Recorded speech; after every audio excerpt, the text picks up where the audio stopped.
ஆத்ம வித்யா யோகாவின் ஆன்மீக நறுமணமாக்கம் பெறும் நம் மனம். நாம் எல்லோரும் தினமும் எத்தனையோ மனிதர்களின் வாழ்க்கையை பார்க்குறோம். ஆனால் நம்ம வாழ்க்கை எப்படி இருக்க போகுது என்பது நம்ம மனசு எதை நோக்கி ஓடுது என்பதை பொறுத்து தான் இருக்குது. பெரியவர்கள் 2 வகை மன ஓட்டத்தை பற்றி சொல்கிறாங்க. அவை தேனி மனநிலை மற்றும் மனநிலை. Bee mental state and fly mental state என்பார்கள். முதல்ல தேனீக்களை எடுத்துக்கங்களேன். உலகத்தில் பல அழுக்கான பொருட்கள் இருக்குன்னு அதுக்கு தெரியும். ஆனால் அது எதையும் தேடி போகாது. எவ்வளோ பெரிய தோட்டம் இருந்தாலும் தனக்கு தேவையான தேனை மட்டும்தான் அது தேடி பிடிக்கும். நம் வாழ்க்கையிலும் அப்படிதான். பிரச்சனைகள் எல்லோருக்கும் இருக்கும். ஆனால் ஒரு புத்திசாலி மனிதன் இதில் இருந்து நான் என்ன கற்றுக்கலாம், இந்த சவால் என்னை எப்படி வளர்க்க போகுது அப்படின்னு தான் யோசிப்பான். Every experience in life can become a teacher if you are willing to learn அப்படின்னு சொல்லுவாங்க. அடுத்ததாக மனநிலை.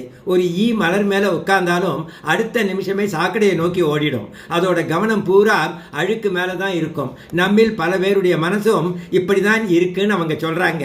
என் வேலை நல்லா இருக்கு, நண்பர்கள் பாசமாக இருக்காங்க, ஆனால் எனக்கு மட்டும் ஏன் இப்படி நடக்குது அப்படின்னு சுற்றி இருக்கிற 100 நல்ல விஷயங்களை மறந்துட்டு ஒரே ஒரு குறையை மட்டுமே நினச்சி வருத்தப்பட்டுக்கிட்டு இருப்பாங்க. எப்பவும் நெகட்டிவான விஷயங்களை மட்டுமே கவனிச்சா நம்ம எனர்ஜி வீணாயிடும். நாமளே நம்ம எண்ணங்களுக்கு கைதியாகி விடுவோம். சுற்றி இருக்கிற நல்ல விஷயங்களை ரசிக்கிற தன்மையையே நாம் இழந்துடுவோம். What you focus on expands.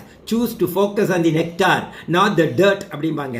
நண்பர்களே, நாம் தேனியாக வாழ போகிறோமா இல்லை மாதிரி வாழ போகிறோமாங்கிறது நம்ம கையில் தான் இருக்குது. It is our choice. முக்கியமான கருத்துக்கள் தேனி மனநிலை. சவால்களுக்கு நடுவிலும் நன்மைகளையும் கற்றுக்கொள்ளும் வாய்ப்புகளை மட்டுமே தேடுவது.